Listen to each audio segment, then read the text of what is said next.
बीती रात पाकिस्तान में हुई एयर स्ट्राइक के बाद आज राजधानी भोपाल में मुस्लिम समाज के लोगों द्वारा जश्न मनाया गया। ढोल नगाड़ों के साथ हाथों में तिरंगा लेकर एक दूसरे को मिठाई खिलाकर देश की सेना का धन्यवाद व्यक्त किया है। यहां बम पटाखे फोड़कर भारतीय सेना द्वारा की गई एयर स्ट्राइक, जिसको ऑपरेशन सिंदूर नाम दिया गया है, उसका जश्न मनाया गया। साथ ही यहां पाकिस्तान का झंडा जलाया गया और आतंकवाद व पाकिस्तान के खिलाफ जमकर नारेबाजी की गई। इस अवसर पर ऑल इंडिया मुस्लिम त्योहार कमेटी के अध्यक्ष दानिश खान और संयुक्त संघर्ष मोर्चा के अध्यक्ष शमसुल हसन बल्ली मौजूद रहे और आतंकवाद को जड़ से खत्म करने की बात कही। हमने अभी जो हमारे देश में पहलगाम में जो एक आतंकी हमला हुआ, जिसमें हमारे देश के 26-27 निर्दोष लोग मारे गए, तो ये एक निंदनीय कृत्य था। और हमने पूर्व में भी पाकिस्तान का पुतला जलाकर और आतंकवाद का पुतला जलाकर यहाँ इतवारे चौराहे में विरोध किया था। और कल जो हमारी देश की सेना ने जो पराक्रम दिखाते हुए और आतंकवादी हमलों को निस्तो नाबूद किया, उसके लिए हम उनकी जितनी सराहना करें उतनी कम है। और हम बहुत शुक्रगुजार हैं इस देश की सरकार का और इस देश की सेना का, जिन्होंने अपने पराक्रम से उन 27 लोगों का बदला लिया।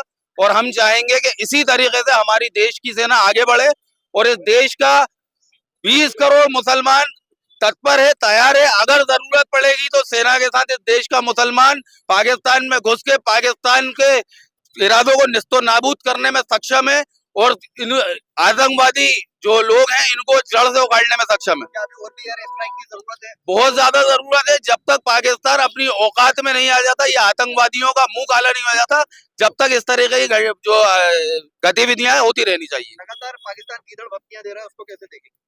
पाकिस्तान एक छोटा सा मुल्क है, जितनी हमारे देश की सेना है उतनी वहां की आबादी है, तो गीदड़ भपकियों से कुछ नहीं होता। 1971 में भी इसी तरीके की गीदड़ भपकियां दी गई थी और उसका नतीजा ये हुआ था कि बांग्लादेश अलग हो गया था। तो गीदड़ भपकियां ना दे और ये गलतफहमी में ना रहे। अगर जरूरत पड़ेगी तो इस मुल्क का एक एक नागरिक अपनी खून की आखिरी बूंद तक अपने मुल्क और वतन के लिए लड़ने को तैयार है। स्ट्राइक हुआ जब देश की जनता सो रही थी, तो हमारे सेना बॉर्डरों पे सजग थी और जिस तरह का हमला हुआ है, यकीनन उससे देश की जनता में जो उबाल था, गुस्सा था, कई दिनों से सरकार के खिलाफ प्रदर्शन हो रहे थे, देश की आवाम नाराज थी, सेना नाराज थी, जो शहीद हुए परिवार वो नाराज थे। आज जिस तरह का हमला हुआ उससे तमाम देश के लोग, देश की आवाम और सेना और जो शहीद हुए वो तमाम लोग खुश हैं। तो हम चाहते हैं जिस तरह की ये एयर स्ट्राइक आतंकवादी कैंपों पर हुई है, हम चाहते हैं कि एक हमला पाकिस्तान पे भी होना चाहिए, जिससे कि उनकी अकल ठिकाने आए, उनको हिंदुस्तान की ताकत का, हमारी सेना की ताकत का, हमारे तीनों सेनाओं की ताकत का अंदाज हो उन्हें कि उनने क्या गलती करी। बहुत निंदनीय कृत किया था, जिसका जवाब हमारी सेना ने, हमारी सरकार ने दिया है। मैं तमाम उन शहीद जो हुए थे उनको, उनके परिवार को मुबारकबाद देना चाहता हूँ, क्योंकि उनके उनके 27 जो शहीद हुए थे उनका बदला हम लोगों ने ले लिया है। लेकिन हम चाहते हैं कि एक लफ्ज में बार बार कहता हूँ कि एक बार हम चाहते हैं कि अगर दिल्ली में अगर नरेंद्र मोदी जी की नाश्ता करते हैं तो लाहौर में एक बार अटैक करके लाहौर में खाना खाएं।